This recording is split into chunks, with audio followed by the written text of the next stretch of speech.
and download the WVTC Gospel Radio app today. You can also say, Alexa, play WVTC Radio Skills. Would you like to play WVTC Radio Network? Absolutely. Download it today.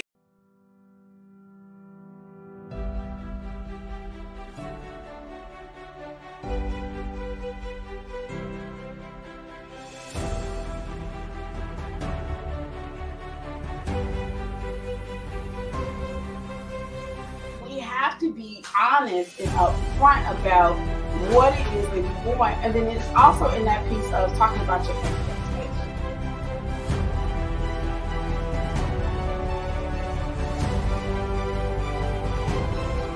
I'm afraid he's henpecked. I always say there's nothing wrong with henpecking as long as it's pecked like that.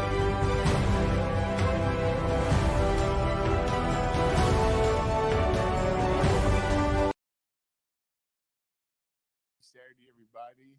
Thank you for joining the Ril Inspired Word on WVTC. I am Bishop Sherman Henderson, the senior pastor of Revival in the Land Missionary Baptist Church, located 9134 South on Cottage Grove. And good morning, everybody. I am Minister Marquise Holyfield. Super excited to be with y'all on this beautiful Saturday. God has blessed us with another beautiful, warm summer day. Definitely. And we're just happy to be here. We got a fun-filled show for you all today. It's just a lot going on. So we have our new segment where we bring on different business owners and entrepreneurs to talk about their business. So we'll have that today. We'll have our in the news, and we got a lot to talk about. Tyreek Hill incident. We got football to talk about. We also got the presidential debate to talk about. Just a few things, and then we'll, have our relationship conversation. Today's question is all around like, what is it that men really need, and what is it that women really need in a relationship? So we'll talk about that today. So, we're just going to encourage you all throughout the day. So we're super excited. Yeah, I got a good show on tap for today. Excited. I wore my end of summer shirt. I am praying that we have Indian summer. It's 80 degrees outside, and I know that it's a nice day to get out and be out and about. Just want to give you a couple of notes that we at Revival in the Land have. We will be having a couple of events coming up. We have a comedian coming up. We're going to be doing a show in second week of November. Yes, and we're going to have a comedian out for that. I will be in New Jersey, right? I'll be in New Jersey, October the 18th. 11th? Is it 11th? Okay. Okay, so we got a lot of stuff going on in Revival in the Land. And we pray that you tune in with us tomorrow. I'm going over to Pastor Moore's church. So if you have the opportunity and you want to meet really good people, Pastor and Lady Moore are great friends of mine, and we're going to celebrate with them on their pastor's appreciation. So we'll be talking about appreciate pastors. Yeah, so we're super excited.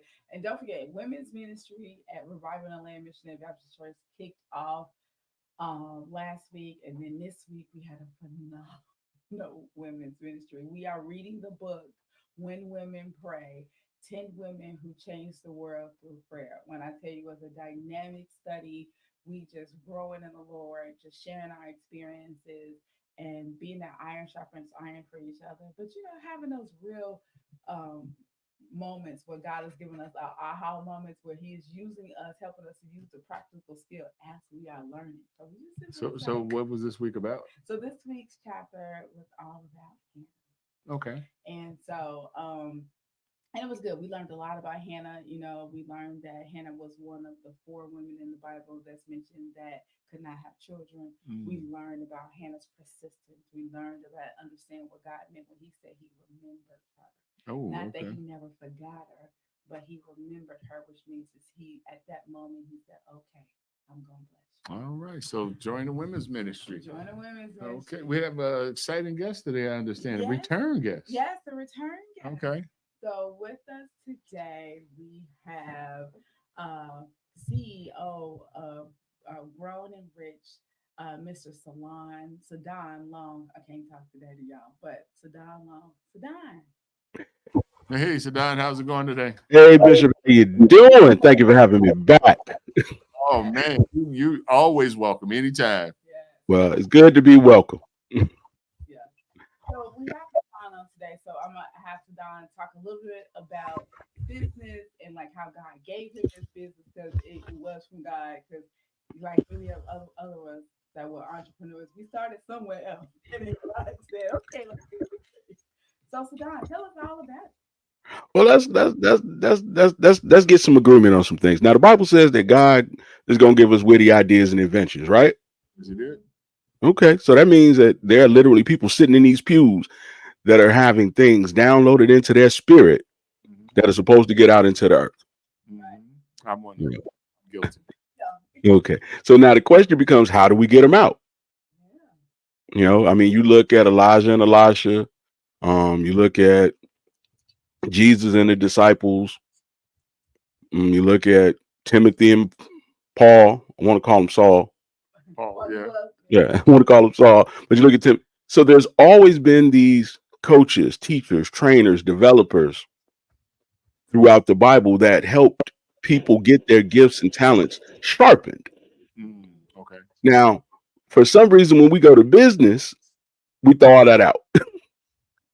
You know, I'm gonna start a business, and now instead of finding people who have a pedigree and a track record, we just try to do it on our own. And when we're not doing it on our own, typically, you know, we end up in these situations very similar to Jesus. You know, Jesus comes out of the wilderness, he ready to go, and then here comes the devil to tempt him. He always busy. Yes, sir. Yes, You sir. know, so same thing with us. We didn't save this money. We didn't work really hard to put ourselves in a position to carry out this mission that God has given us. And then here comes some marketing person or some leasing agent or some branding person who's promising you the world. Mhm. Okay. But at no point are they ever telling you how you're going to get your money back. Yep. Yep. Come on now. Yep. I can agree to that, Saddam. Yes, sir.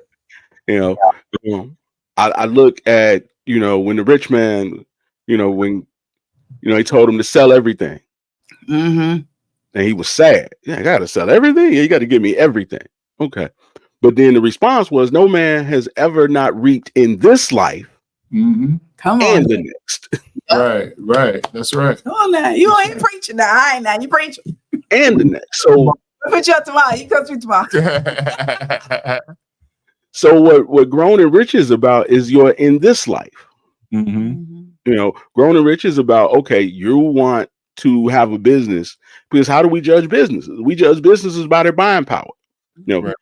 Is it providing you with a good life? Can you buy a car? Can you buy a house? Can you buy a plane ticket to go see your son play football? Like, that's what your business is supposed to provide. And that's how we judge it. So if you can't do any of those things, you don't have a good business. You know, and businesses operate very much like churches. Mm-hmm. It requires people coming in that need to be converted. Okay. You know, a church with no congregation, how long is he gonna last? Not long. Not long. Okay, so a business with no customers, Not long. okay. But we focus on building tabernacles without doing any of the work to fill them up. You know, so you have to fill up your business the same way you would have to fill up your church. That's right. Yeah. You know, so now when you're sitting down with a marketing person, you're sitting down with a brand person, the question becomes, how are we going to fill this place up? You know, how are we going to fill it up with people who believe in us, who believe in what we believe in, who are willing to sacrifice some of their hard-earned money so that we can carry out our mission? But it's not built like that. And I know from my own experience, when I first started out, man, I was spending money on radio time. I was spending money on t-shirts. I was spending money on books. And at no point did I realize I can't make a living if all my money going out and none's coming in. Mm-hmm. Yes. Absolutely. Absolutely. Yeah. A real similar experience. Absolutely. So now I had to figure it out for myself. And then there's a nasty little secret that 8 out of 10 business owners don't have any employees. And 78% of those people are doing less than $50,000, which works out to about $15 an hour. So not only do they not have any employees. Repeat. I'm sorry. That was one part. You said that what's the percentage of people that have no employees? 8 out of 10. 8 out of 10. Okay. Wow. Okay. You know, so the sister that's baking the cakes, the brother that's doing the day trading, the woman that's doing the makeup, the eyelashes, that's got the book that she's got out, that's doing the life coaching. They don't have no employees. Yeah. So you're the salesperson in those situations. You're the promotion person. You're the person who has to do all this stuff. Mhm. But if you go back and you look at Christ, Christ was studying at 12. Mhm. So by the time 33 came around, he was skilled. Right. Right. Right. How long can you really say you've been working on your sales skills?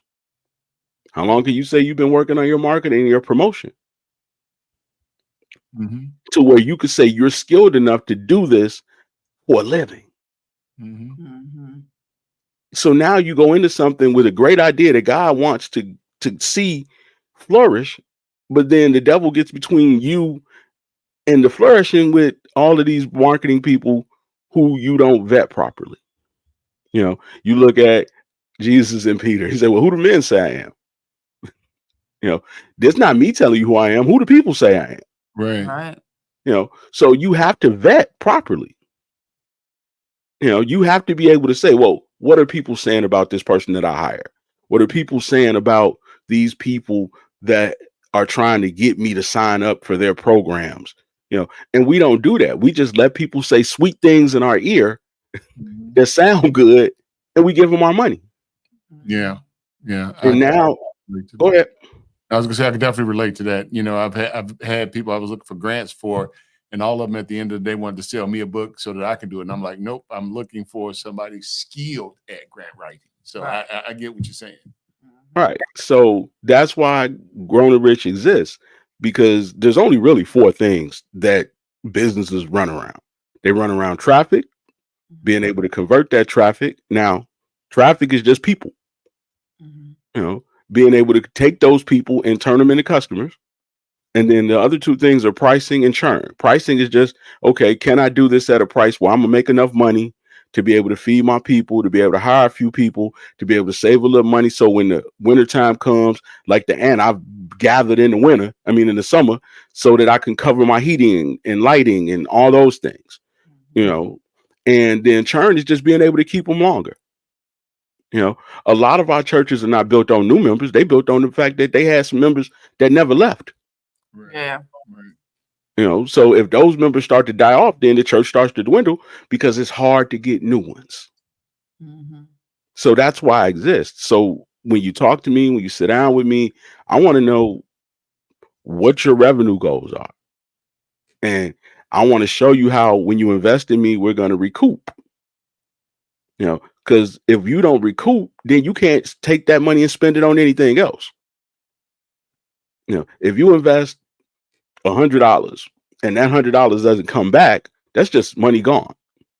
But you're talking about saints investing thousands of dollars and have nothing to show for it at the end of 18 to 24 months. Mhm. So that's why Grown and Rich exists. That's why we're doing Beat Black Friday in October, so that we can give you a head start on getting customers before the big boxes start running those commercials, before your timeline get flooded with a bunch of Amazon ads. Because I want to give people the opportunity to get it from somebody who's done it and knows how to do it. Because if you say, okay, well, what's a good marketer? Okay, somebody who has generated revenue. Okay, I've generated revenue now for clients up into the 8 figures. But if you are only doing the $15 an hour that the average small business owner is doing, how are you going to afford someone like me? Mhm. So we literally built a program for them. Like, okay, cool. I'm going to show you everything that you need to do.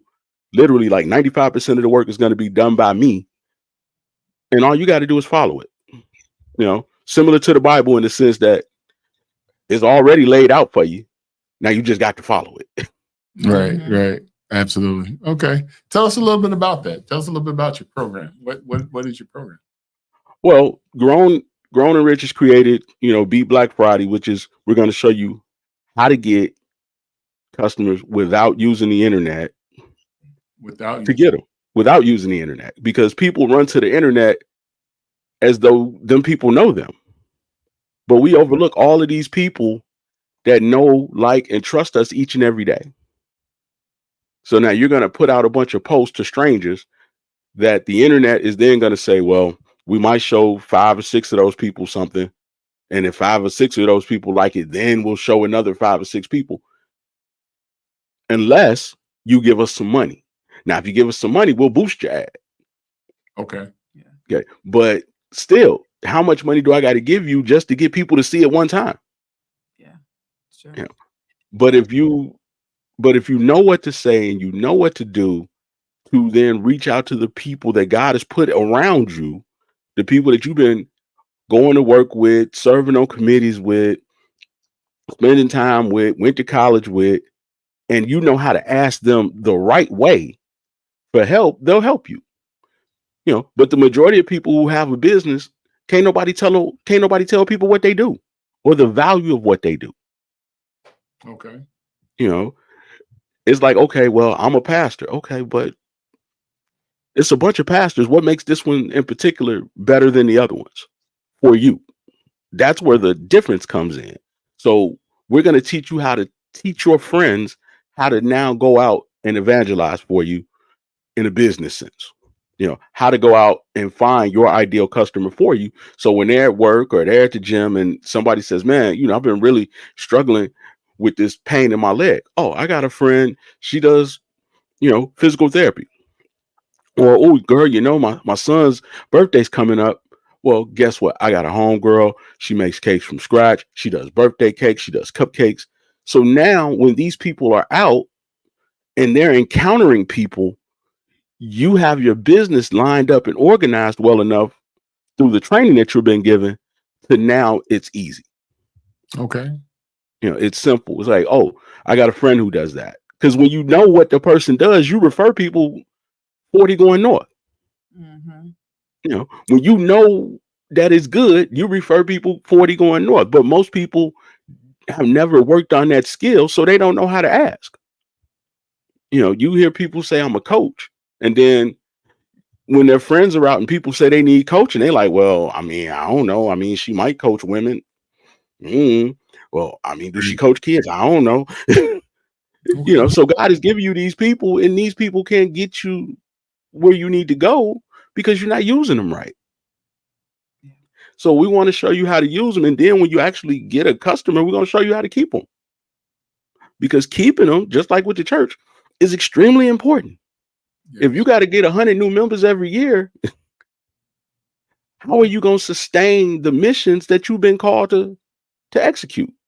Absolutely. If you can't go from month to month knowing who going to be there, who not going to be there, who going to serve, who not going to serve, who going to donate, who not going to donate, how do you effectively run anything?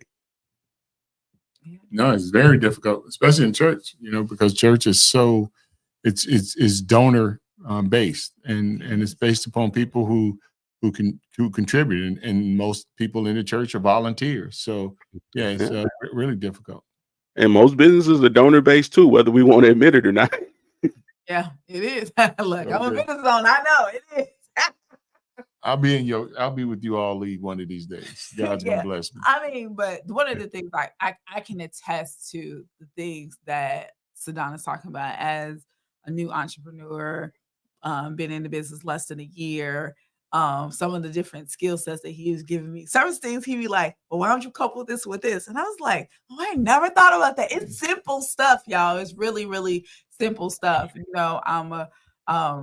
I'm a jewelry designer, so I design jewelry, but I'm also an author. And Sadan was like, okay, so you talk about relationships and how they have healthy relationships and how for them to remind them their marriages there again. He was like, so you got jewelry. He said, why not include a jewelry piece with the book? If you buy a book, you get a necklace or the bracelet. So when you go on that first date, you got your confidence. Okay. And I was like, oh, I ain't thinking about that. It's simple things. And like, he was like, email your, I'm not gonna get all the secrets, but he was like, email your friends. And he was like, and then market to them and say, well, if you know somebody, share my information. And it's simple, different things that you can do to really do it. Like he always tell me, you got to be ready to work, but just like with the body of Christ, you got to be ready to work. You can't be a pew Christian, and you can't be sit it behind your computer and expect your website to do it for your business. Or just stick your sign out the front door and be like, okay, now all this business coming. There's my sign. The world knows that I'm there. Or just, put a post on Facebook. It takes that leg work. And so, Sadan, how does a person get started? I mean, I don't want you giving, I don't want you to give your 7 herbs and recipes secret away now, but I do want to know, how does a person go about trying to structure their network, and how can you assist them with that?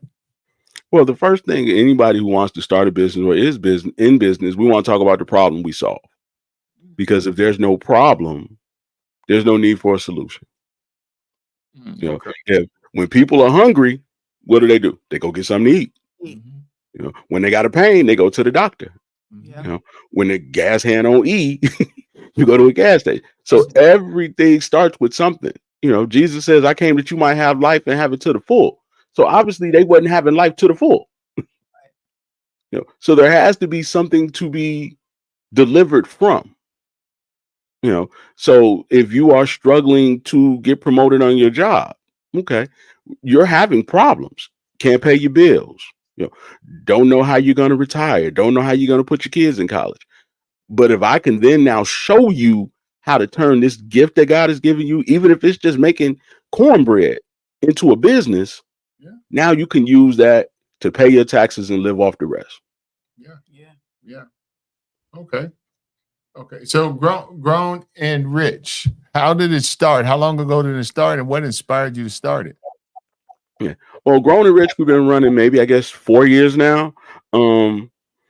It's literally what people want to be. People want to be adults who don't have a boss, who don't have to call and cough and fake tears. What do we walk around saying? At this big old age, I'm grown.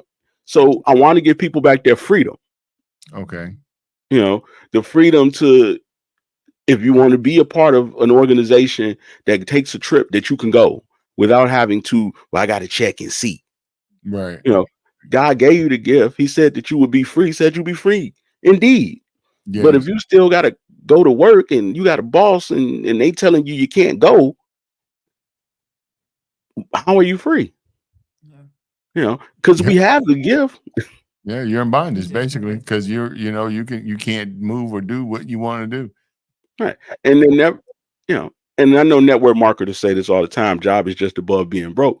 But the reality is when you look at inflation and you look at student loans and you look at what it costs to have stuff, you can't quit. No. You can't quit because milk $4 and eggs is $4 and gas is $4.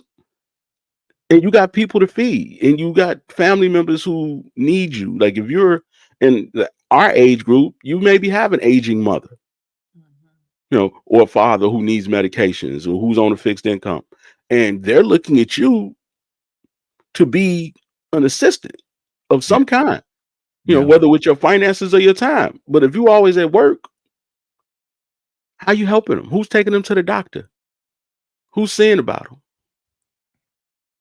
So these things are real things. So the grown part is just that. How do I become a real contributing adult?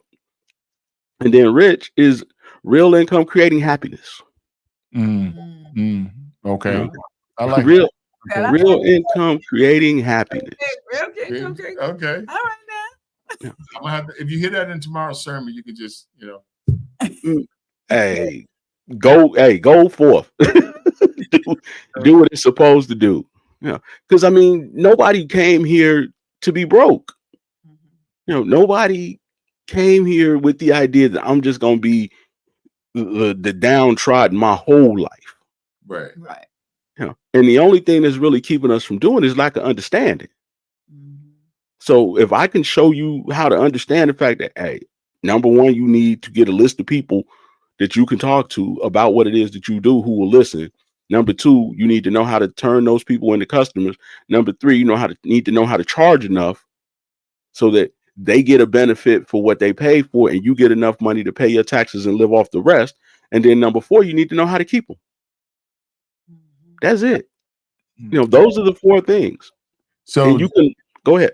How do people contact you? Are you having seminars around? Is there a website you can refer them to? Well, you can go to grownandrich.com. It's right there on the screen. Okay. And it sounds just like it says, grownandrich.com. Okay. And You know, our wonderful engineer is about to bring up the flyer for your seminar. exactly. All you got to go is go there, click the fast cash button on the website. Okay. And not only will you get the link to the webinar, which is on the second, but you'll also get a free ebook that is called How to Retire After on One Property.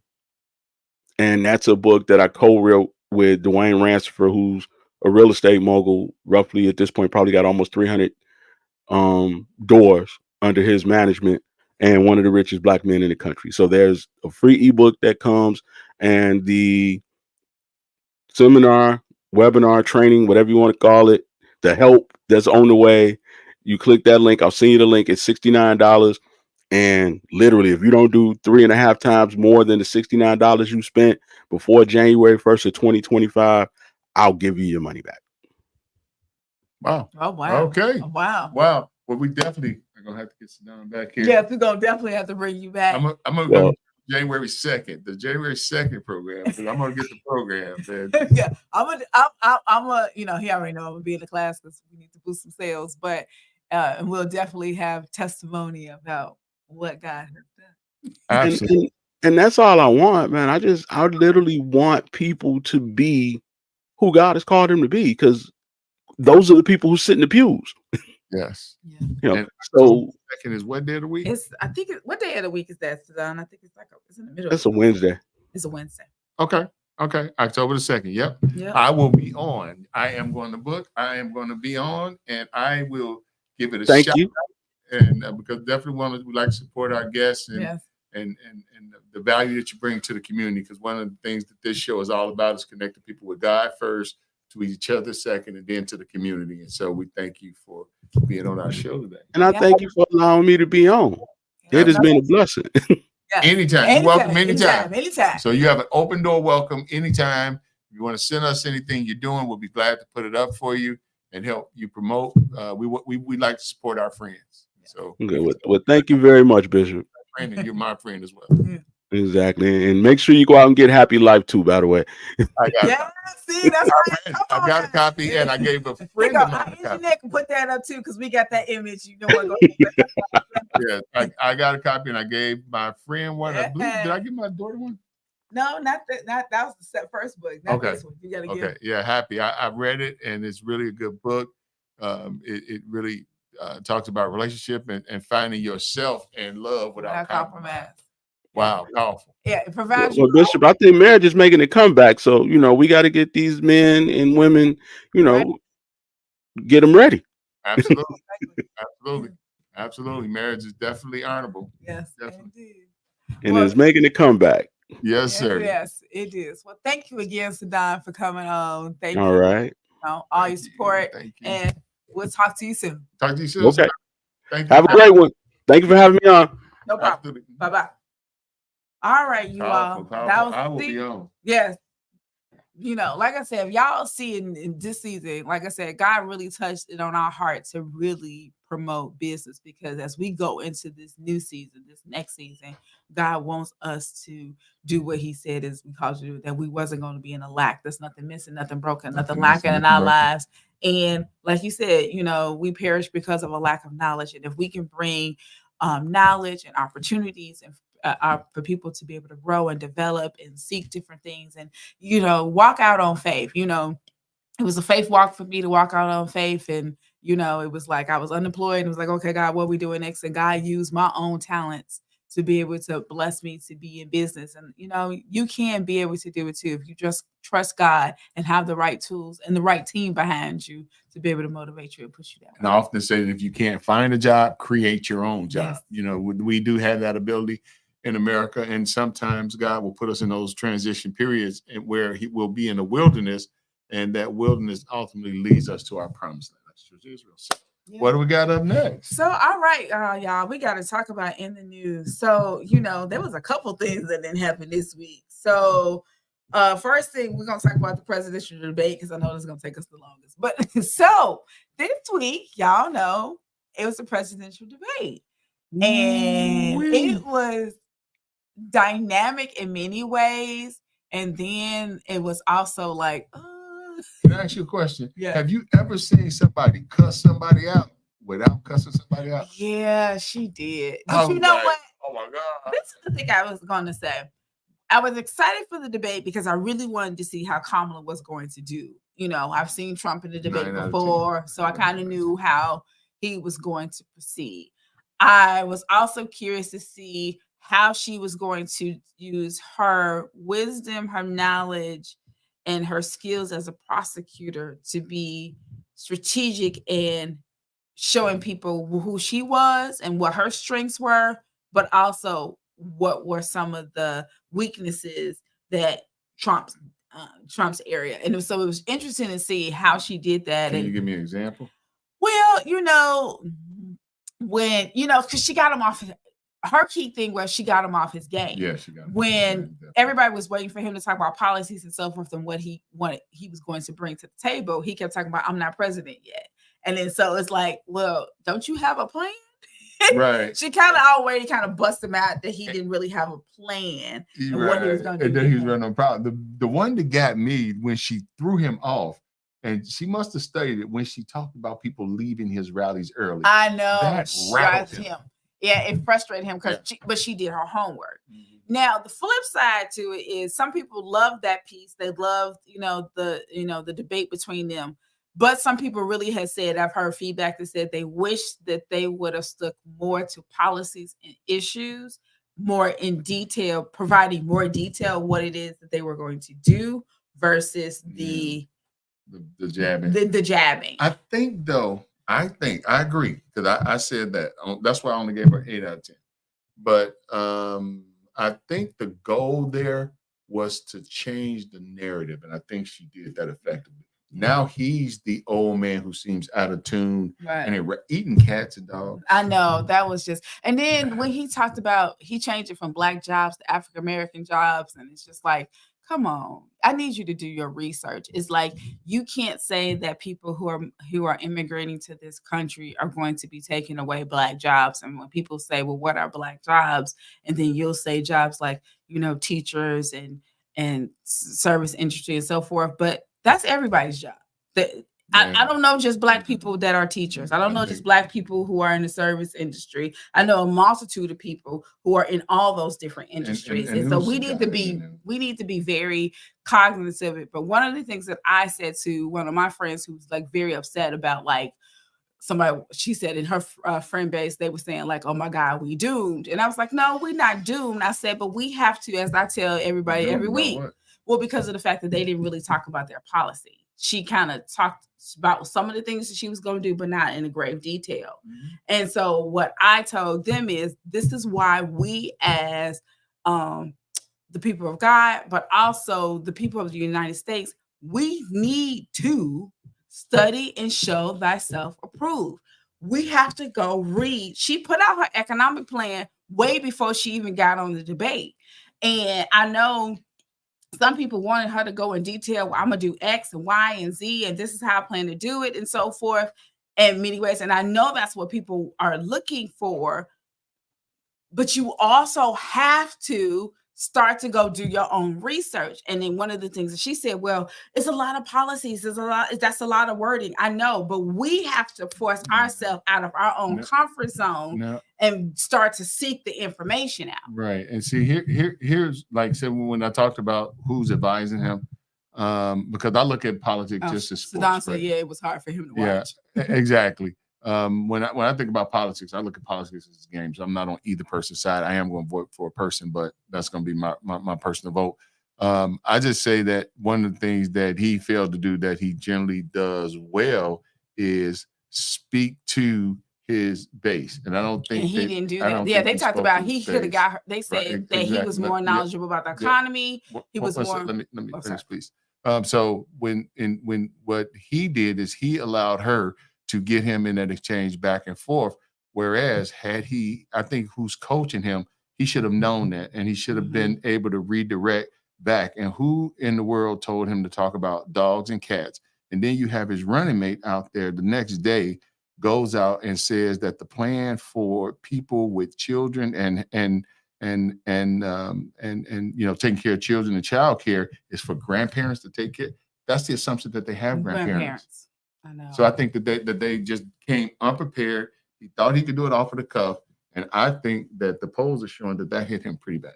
Yeah, and like I said, one of the things I was saying, well, sorry, Bishop didn't mean No, to interrupt you, that's fine. But one of the things I'm saying was like the other thing was they were saying that he could have got her on some economic pieces because that's one of his strongest strengths is the economy. But he never addressed that. He never addressed the economy.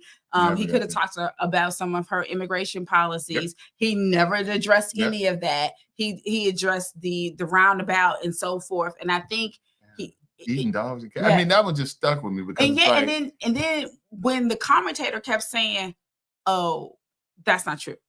Like, that's not true. We've spoken to the people in the area that you're talking about. There's been no record of that.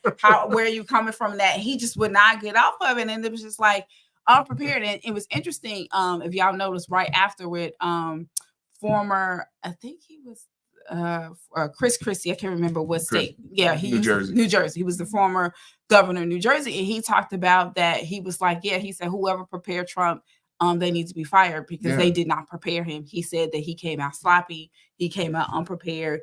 And it's like he just showed up. It's like he's like, oh, I got a debate tonight. I'm going to show up. Because he's still trying to run against Joe Biden. Joe Biden. And here's my belief. Okay, so this is my belief. I have not 1 ounce of iota of proof to it. And I'm not a conspiracy theorist. I believe Joe Biden was never running for the second term. When he first got elected, he said that he was a bridge to the future, right? I believe, in my humble opinion, that he suckered Trump in with the bumbling Joe. And I believe after the election, Joe Biden's going to get really sharp again. I believe he baited him in. And I also believe that Kamala was being prepared all this time for this because she's just too sharp. Yeah, she's super sharp. And we have to think about the fact that I kept telling people that he had been preparing her anyway, because of the fact that if you notice, she was out and about during the presidency, but she wasn't out and about during the presidency. She was almost like in hiding. So I think that they have been grooming and preparing her.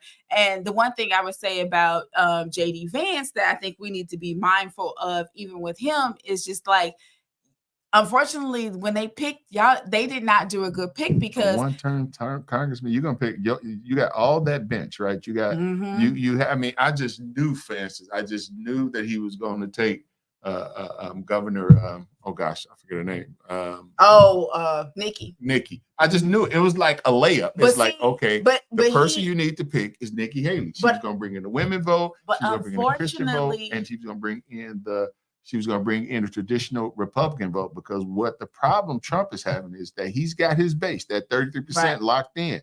But where he's losing, he is hemorrhaging traditional Republicans because they would rather have the infrastructure and structure than the craziness or the circus that he brings. Right. And I think that piece, but we also have to think about, and again, I'm only going by the character, what he's demonstrated. So this is Marquis' opinion versus what I've seen in his character. His character is he does not have a whole lot of respect for women. And so when you put a woman, strong women, let me phrase that, he doesn't have a lot of respect for strong women that have this piece that will not agree with him. And so when you don't have people around you that necessarily want to agree with you around you to give you that different perspective, as what Kamala said, that she's looking for, having a Republican in her cabinet, because she wants to have that different perspective. She wants to have that bipartisan. She wants to not just look at her purview of the way she sees it, but she wants to see it from the purview that she doesn't quite understand, but somebody on her team to be able to be like, well, did you think about it this way? And then see it from a different viewpoint. And I think that's the thing that's really hurting his campaign across the board, that he is not in that open space. Right. He's not adding anybody. He's not adding anybody. And then and it clearly shows that Vance's camp and his camp, they don't talk to each other. They don't talk to each other. They don't talk to each other at all, because of the fact that Trump will say something, and then Vance will say something else, and then when somebody will bring them on with your vice president candidate said this, and then he was like, "Oh, I haven't talked to him about that." Well, it's just like, well, how are y'all out here campaigning when y'all not communicating? So that just clearly shows what might happen if you get in the White House. And if you can't manage the campaign, how can you manage the country? Yep. Right. If you can't get on the same page with your own running mate, how can you get on the same page with a cabinet and cabinet secretaries that have to run the country? There's time. So he has time to make up, and he can make up some ground because he's, we know that the race breaks down to Wisconsin, Pennsylvania, North Carolina's in play, which is crazy. I know, which is never when before it had never been in play. So I think, and then you got Michigan, Wisconsin, North Carolina, and Pennsylvania. She wins 3 of those 4 states, she's president. I know. And so it's just something for us to just be mindful of. Again, me and Bishop say this every week. I'm not telling y'all who to vote for. I'm not saying one is better than the other. I'm just pointing out the different. Better than the other. I mean, well, but again, I'm just letting y'all. We're being nonpartisan. We're being nonpartisan. So again, I want you all to study and show that self-approved. Please go out and do the research. Look at the policy. Look what their plan is on healthcare. Look at their plan is on immigration. Look at their plan on the economy. Look at their plan on housing. Look at their plan on taxes. If you got to Google it, Google it. If you got to get on the New York Times newspaper and look at it, because they give very detailed information about different stuff. And I think that's what I was saying to slip my mind, is that normally Trump is really good at doing canned messages, using simple terminology and short language to hit home with people, right? I didn't see that. As a matter of fact, I've looked at some of his speeches and rallies and things like that, and it's all about him. Yep. He needs to turn the race back. If he wants to win, he needs to turn the race back into the issues and what he can do, because, there was some things that the business sector liked about him in his first term, right? There was some strength that he had. But I think that he needs to get back on point, back on message. And I think that he is being baited into running on Trumpism. And I don't think that'll work. Yeah, I think this is not going to work. I think we're dealing with the economy that we're dealing with. Some of the same things that Shadon talked about. We're dealing with inflation. We're dealing with people. Inflation is down to 2.5%. I know, but eggs are still $3.77. Well, but I mean, a dozen. It's a long run. Let's say, I'm just saying, as a nonpartisan and a politician, we knew we were going into a recession, but that recession didn't happen. Housing is about to pick up. Interest rates. I was going to say interest rates are actually down. They're down to housing sales are up. First-time home buyers are coming back to the market. And we're seeing for the first time in about 9 months that existing home sales are going up. So there's an uptick with this economy. Yeah, it's coming back up. Yeah. But it's things that we need to be mindful of. And so, as we say, in the news segment, we'll talk a little bit when we talk about football at the end. Our good friend, Tyreek Hill. Oh no, bro, we can talk about that. That was crazy. So you want to tell them what happened? Okay, so if y'all did not know, so Tyreek Hill was running late for last Sunday's game. He knew he was driving too fast. He did a huge U-ey in the play, turning into the players' lot or players' driveway or whatever it is. He got stopped by the Miami-Dade police, and he was like, he rolled his window down. He gave him his driver's license. And then he was like, okay, y'all, come on. Can you give me my ticket so I can go? I'm running late. I got to, get on the field. And the Miami-Dade police, and then he rolled his window back up. And then the police officer was like, well, you need to roll your window down. First, he told him to put a seatbelt on. So then he put a seatbelt on. And then he told him, well, you need to have your window rolled down. He was like, and the guy was knocking on his window because he rolled his window up with his license plate. He said, don't knock. He said, please don't knock on my window. He don't knock on his window. And I get it. It's an expensive car. So he didn't want no dents, no scratches, no anything on it. So it got to the point where the Miami-Dade police was like, okay, you need to get out. You need to get out. You need to get out. So Tyreek's like, okay, 1 second, because he had just did what the officer said, put a seatbelt on. So he take a seatbelt off, and then the way his doors go, the doors go up, so they don't go out, they go up. It's like a Lamborghini. So he had to, wait for the doors to go up. The minute them doors went up, they took him out the car, dragged him to the ground, and he was like, hold on, I just had knee surgery, can you please be careful with me? So then they had him face down on it, then they set him up, and then he was able to sit on the curb after that. And then so he was detained. Of course, people was videotaping it, body cam videotaped it, and so forth. And my whole thing in that, so I'm hearing it, right? So as I'm hearing and processing this, one of the things we try to teach our young people is how to de-escalate situations. Mm-hmm. And so Tyreek Hill is a multimillionaire. When they see the driver's license, they know this is the average person. Exactly. It's Tyreek Hill. Yeah. Let talk to the guy, let him go. I mean, because the whole I'll be like, dude, I'm gonna have your ticket for you when you come out. And that's my point. The whole thing is that the punishment is not fitting the crime. Right. I'm seeing situations where other people in other communities are literally not complying with the police, resisting arrest, and they get the utmost respect. Now, he did a couple things. He shouldn't have rolled his window back up, right? Yeah, but he said he didn't know that. Right. He shouldn't have rolled, but we teach our kids the 10 things things to do when stopped by the police. Somebody should have told him being a millionaire, he's driving an expensive car. Not an excuse, but we know the perception is when you see a young African-American man driving an expensive car, it throws up a flag, period. It's just the world we live in. Being in compliance with the police is and I think that had he de-escalated some things, he could have got out of there quicker. Because at the end of the day, the first thing that the police have to do is they have to control the scene. You can't control the scene. And when you're saying things like, don't hit on my window and don't do this, you are triggering in them. It's a matter of this. I tell my kids all the time, do you want to be right or you want to go home? Yeah. Well, I mean, it's a combination of that. I saw that and I was like, he was speeding. So he knew he was wrong and he knew he was late. He didn't deny that shouldn't get the ticket or any of those things. I think the thing that some people was like, Tyreek needed to change his behavior. I say both. Tyreek needed to change his behavior. The police officer, I think, went too far. The other piece was y'all was in the Miami Dolphins lot.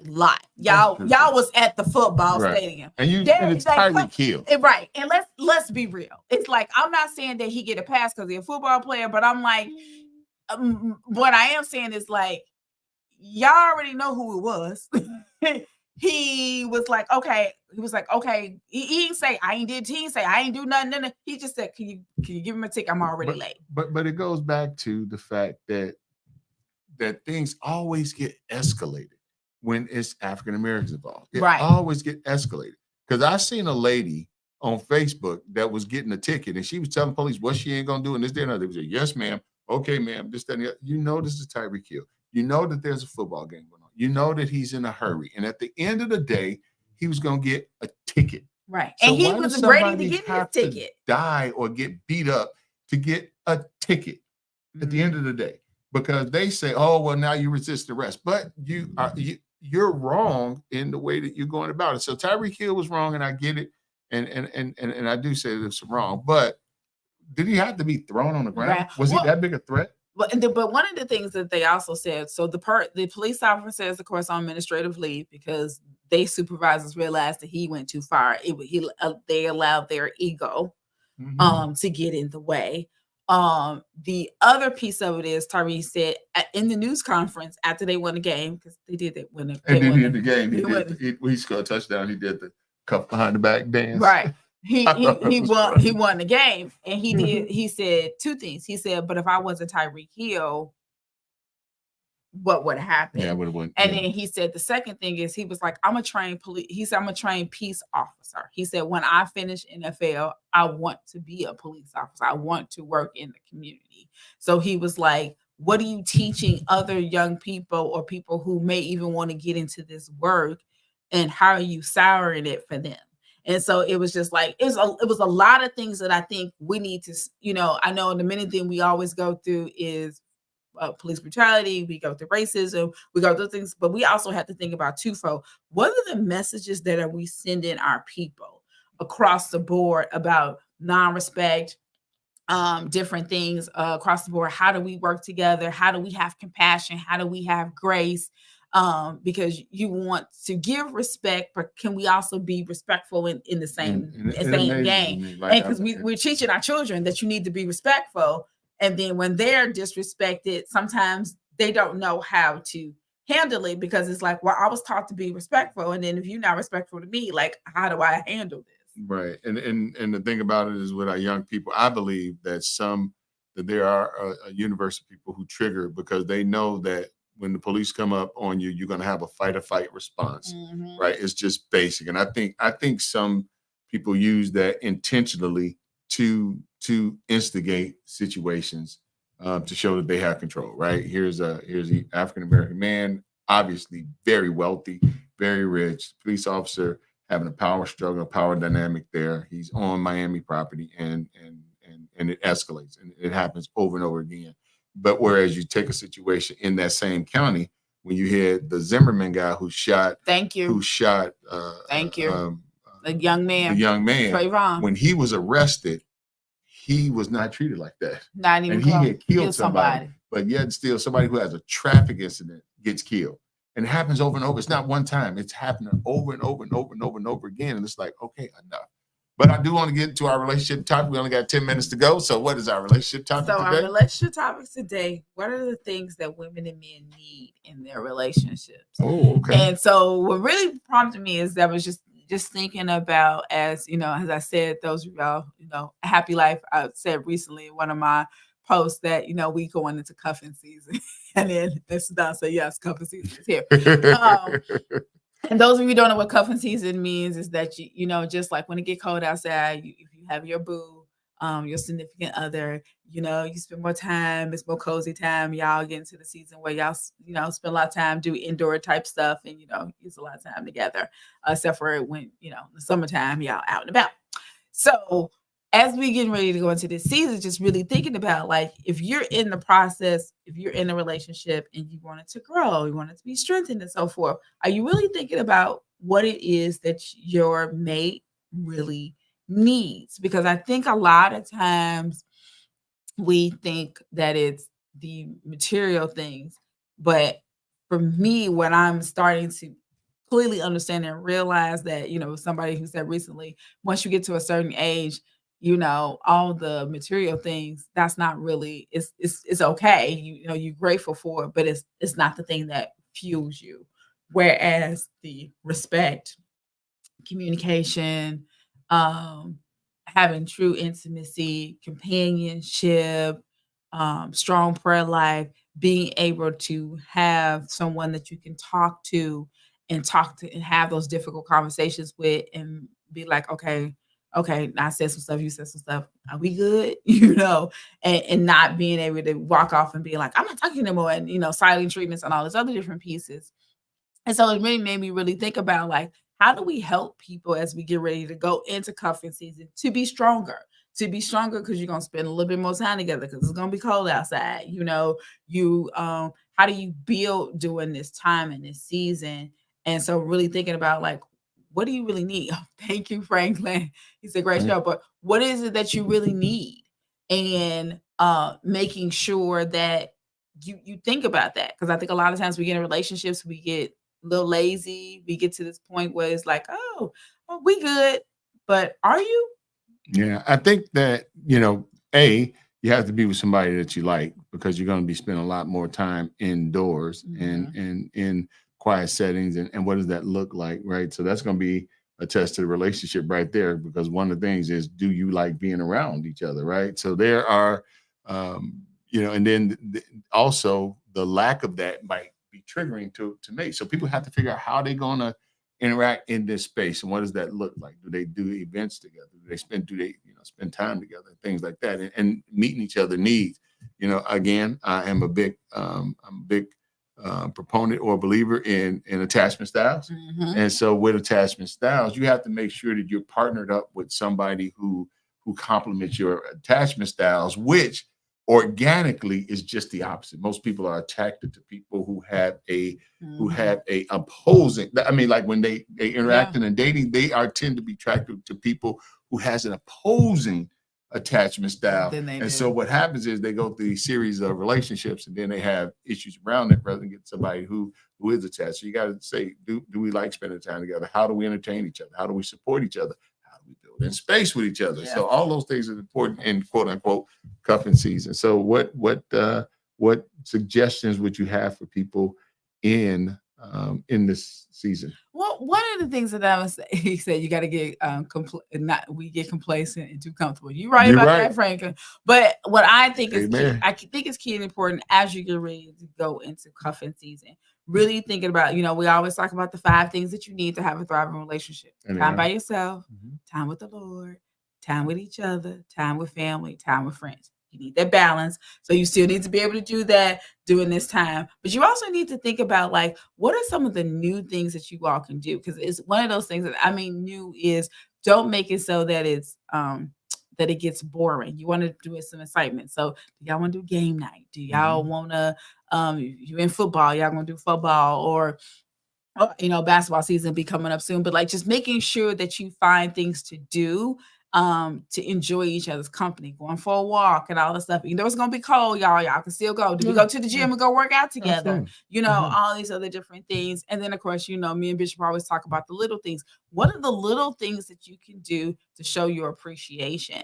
Because when you're in the space together, spend a lot of time together, the person still wants to be appreciated and so forth. And as we get ready to go to the holidays, sometimes that can be really stressful or it can be really joyous. Find out what that medium is and what it is that they need. And then the number one thing is support each other. Absolutely. And also it has to be intentional. A lot of times people wait for things to happen organically, but sometimes you have to be intentional. You have to be intentional on dates, on having date nights, and be intentional on planning things to do to keep the relationship moving forward and finding quality time, right? We work and things going on. So finding quality time is a challenge. And so it might not be the abundance of time, but what's the quality of time together when you are together? Do things that you can share, like binge watching a movie. Right. Binge watching. I'm just now watching Power, the last 4 episodes of Power, things like that to keep each other engaged. How do we pour into each other, right? So it's difficult if you're in a relationship and one person is downloading all the time. So you have to have that balance where you are pouring into each other. And that's important. Being with somebody who's compatible, that you like talking to, and you can talk 2 hours on the phone with them and be like, we were talking for 2 hours and so those are things that we need to teach. One of the things that sometimes stresses me, I don't want to take too much time, but one of the things that stresses me about Christians is that we tend to not have good relationships. Yep. Because we as the word of God say, don't be so wholly bound, earthly good. And what I mean by that is that we need to take the step back and look at how we engage with others. It's so funny. God has really been working with me and showing me that so many of us, as we evangelize and we minister to different people, we come off as arrogant. We come off as know-it-alls. We come off as we got it right, not empathetic. And we got to go back to the time when we was dirty, when we was in a sinful place. We got to go back, and not saying like going back and doing those things, but going back and having the heart of understanding that when you just wanted somebody to just pray with you, when you just wanted somebody to encourage you, when you just wanted somebody to see you and understand you. Have discipleship. Right. Whoa, where does the time go? We got a minute and a half. I'm going to just wrap it up really quickly. Bishop Sherman Henderson, Senior Pastor, Revival and Land Missionary Baptist Church, located at 9134 South on side of Cottage Grove Avenue. You can join us on Sunday service every Sunday at 11 o'clock. Look for us soon with our rollout of our media ministry, and we pray that you would come by and stop and see us. Yes, and as we always say, don't meet us there, beat us there. Thank you for joining us this Saturday morning. You could be doing anything with your Saturday, and you chose to spend it with us. So we are always grateful and welcome, and we'll see you next week, everybody. God bless you. Heaven smile upon you. Go to your Apple or Google Play Store and download the WVTC Gospel Radio app today. You can also say, Alexa, play WVTC radio skills. Would you like to play WVTC Radio Network? Absolutely. Download it today. Views made on the preceding program are not those of WVTC Radio, iNetworks Communications, or their financial supporters. Winning victory through Christ, WVTC Allsip Chicago, an iNetworks communication station.